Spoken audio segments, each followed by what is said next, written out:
Hey, this is Gerry Visca, the publisher of Defyeneurs, and welcome to the new issue, the Top 50 Health and Wellness Tips.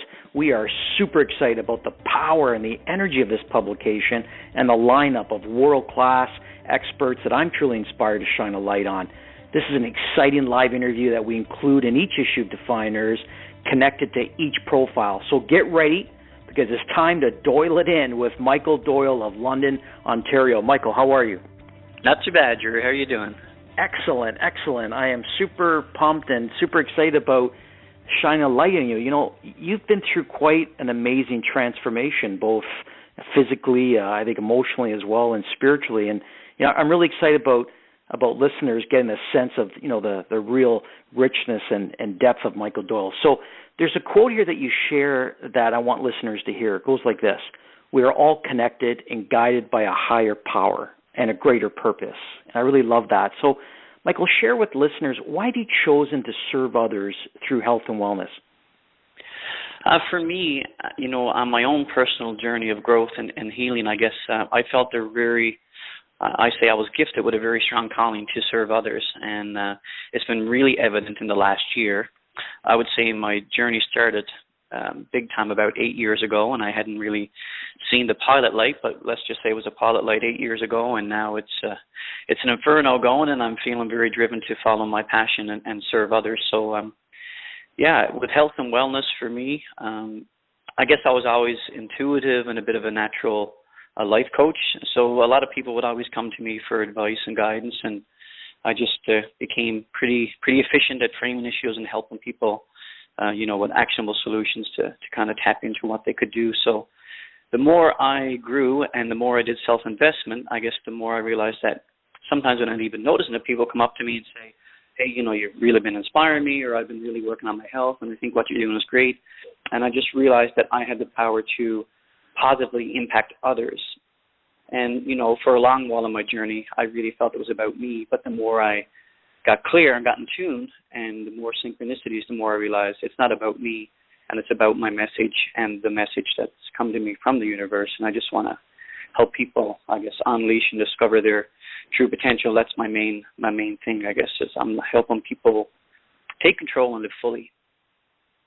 I love that. You know, I love that you always had this inner knowing, Michael. I like that you know, that you're following your calling, and you had this power to impact others, but you know, there's this knowingness about that, and you've really acted on that.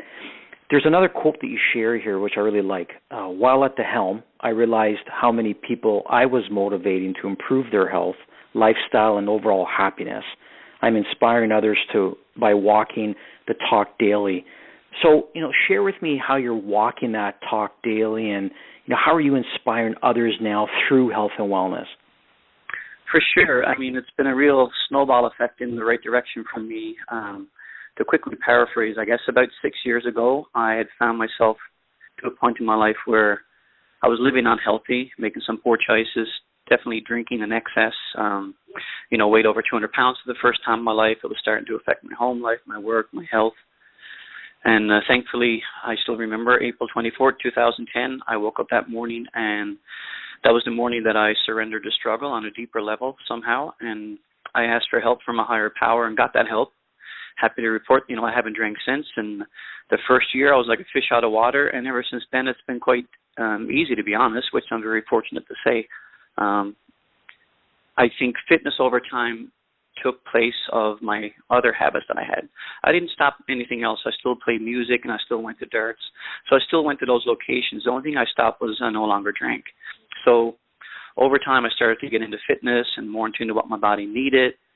And the more healthy I became, you know, the more I started to read Toscarino books from my brother, who was with a trainer in Yellowknife at the time, and very excited to be in this edition with Toscarino and Mo Hagan and all the great other people that are going to be here. So, for me, I just started lifting weights and conquering different fears. My fear of deep water and not really knowing how to swim. I grew up with that big fear, so I signed up for a sprint triathlon and trained for 9 months and faced that fear head on and, went into water scared and came out a new person. So it's just been, what areas of my life do I need to grow, and then making sure that I'm growing. So even now, I'm a coach, I'm an author, speaker, and even though I'm a fitness trainer, I have a trainer, and I lift with a trainer 3 days a week. And it's just another way to stay accountable, build strength. And I feel the strength that I build lifting is not just the physical strength, it's the mental strength, the capacity to be consistent. I think success is about being consistent. And so I say I inspire others just by walking the talk daily. So, the reason I've been able to keep this weight off for 6 years is because it seamlessly, over time, it was small, sustainable change. And sustainable change has to be one thing at a time, one day at a time. And mindset was a big part of that. But, just by living the lifestyle and walking the talk, that's how I feel I've been inspiring others through health, fitness, and nutrition. I love that. I love how you share, Michael, that there's no real quantum leap. It's one day, one thing at a time. And, I'm really inspired that you were, had this expression, become what you seek. And, you were seeking a healthier lifestyle, and you decided to become that. Now you're becoming this world-class coach and trainer, and I think that's phenomenal. You touched on the energy of this issue, and everyone's really inspired that you're in this issue, and you're alongside some really great people. Why do you feel that the world needs this publication, this issue specifically, health and wellness? Why does the world need it more than ever? I really feel, as a part, when I got into fitness and nutrition, I realized how many other people, I'm like, was there always this many people, or is it just my awareness of it now, so I'm attracting like-minded people? But I do feel like there's been a huge, not only health and wellness shift in the last 5 years or so, but I think a lot more people are becoming in tune that we can create our own reality within reason, and that we have control, our thoughts, actions, and just the power that we have when we're true to ourselves, and how freeing it can be to be authentic. So a lot of these people in this issue are going to be sharing their stories, and some of these principles are very universal, just like the book that I'm writing. I know that there are a lot of different people giving similar messages. I might hear Brendan Burchard say the same thing as Jim Rohn or Tony Robbins, but it might resonate with me when Brendan says it, or Christine Kane. For the last 2 years, I've been doing almost all self-investment, which has been a great journey. But I think the power of this issue, having so many like-minded people with a very similar purpose-driven life, it'll just let other people know that it's possible and that they can do it too. I love that. I love that. You speak of personal development and some really great leaders that are writing great books, and I'm sure you've read books that you've heard it before, but what I admire about people like yourself is that you're living it. It's one thing to hear similar words between global speakers and authors, but it's another thing to live it, and that's something that you're truly doing. So there's another quote that you share here, and it goes like this: I fully believe we have the capacity to create our reality. We all have an infinite supply of love to give. There's no question, Michael, that you are a difference maker, and you're really living that difference. So what is the difference that you really want to make on others?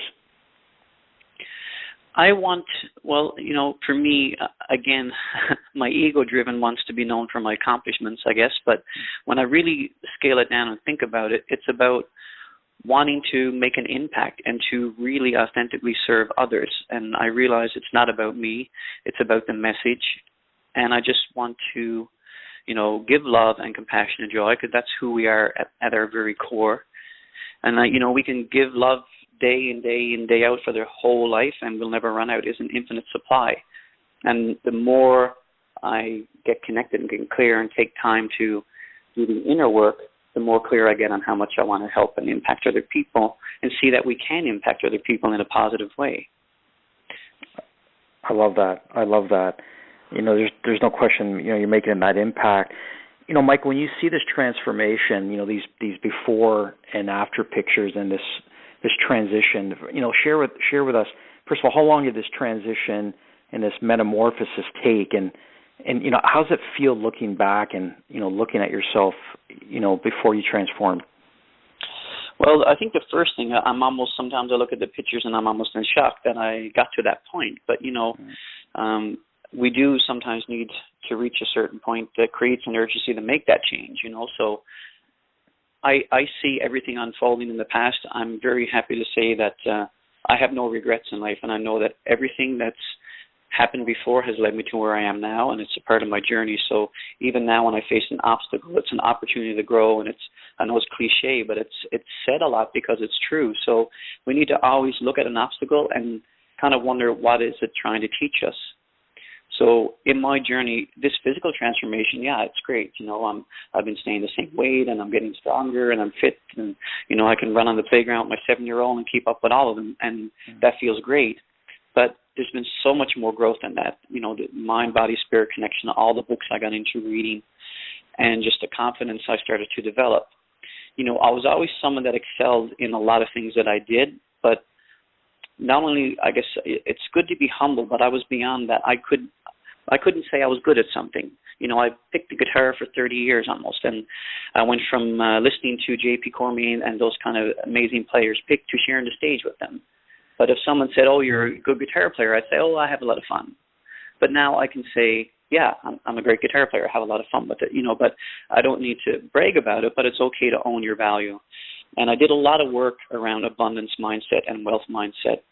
And I still do music at a smaller scale. It's not something I market a lot, but it's still a big part of who I am. But one thing I found is I'm getting so much more fulfillment from it, and I'm getting paid way more when I do these shows because of the shift in my mindset. So it's been an interesting journey there as well. I love that shift in mindset. It's all about mindset, and I love that you share that you created a sense of urgency in your life. And I want to stay in that for a second. There's listeners that are going through, what you've been through, and they're overwhelmed. Where do I start? What would be some of your top actionable steps that someone could take right now to kind of get on that journey that you got onto? I think the top actionable step is just the fact that they're thinking that they want to make a change, that's the point that they need to get to, so that's a good thing. And I think we're really hard on ourselves. We're our own worst critic and negative self-talk. I think we need to just be more optimistic and say, hey, I'm to a point where I want to make a change. I'm starting to have some clarity. And what's one thing I can change? And instead of looking at the things they don't want, change your focus. Start looking at the things they do want. And every day, write down 3 things you're grateful for. I practice gratitude every day. I don't miss a day. Sometimes I'll write down 16 things, but every morning I make sure I take time to write down at least 3. And since then, I started to expand. I'll write down 3 things I'm grateful for, and I'll even expand on as to why. Those are great. Those are great actionable steps, Michael. I love that. I love the gratitude. That's something that, people like us, every night I have a gratitude journal that, I'm just constantly working with that. So there's an area in your profile that you share how you conquered your fear of deep water by training for a sprint triathlon. I just want to stay on this fear because, there's 2 emotions and they can't coexist in the mind, love and fear, love yep. or fear, and you choose. And you've been able to conquer, pretty incredible fear. Share with listeners how you were able to do that. I think it was because I didn't do it alone was the biggest thing. No one gets anywhere by themselves, or if they do, they're not very fulfilled. So for me, it was something I really wanted to do, and I vocalized that goal, and I said it to a friend of mine, Paul Fraser, who I was running with. I was running and biking, and I just casually said one time, running on a Wednesday evening, said, it'd be kind of cool to do a sprint triathlon. And he said, you should totally do that. You're biking, you're already running, you'd be great at that. And I said, well, I don't really know how to swim, and I have a huge fear of deep water. When I say fear, I didn't have to be in the water. I could walk by deep water and have an uneasy feeling in my chest. But he was like, hey, my son Christopher, he's used to be a lifeguard. He's a strong swimmer. He might be into training you. Long story short, he started training me twice every week in the Arctic. I was living up north and sometimes getting up to -15, swimming at 6:30 a.m. But I made that commitment. I had support. I vocalized it with my friends and family. So I think taking actionable steps daily, one day at a time, one step at a time, or one swim stroke at a time, and I felt accountable.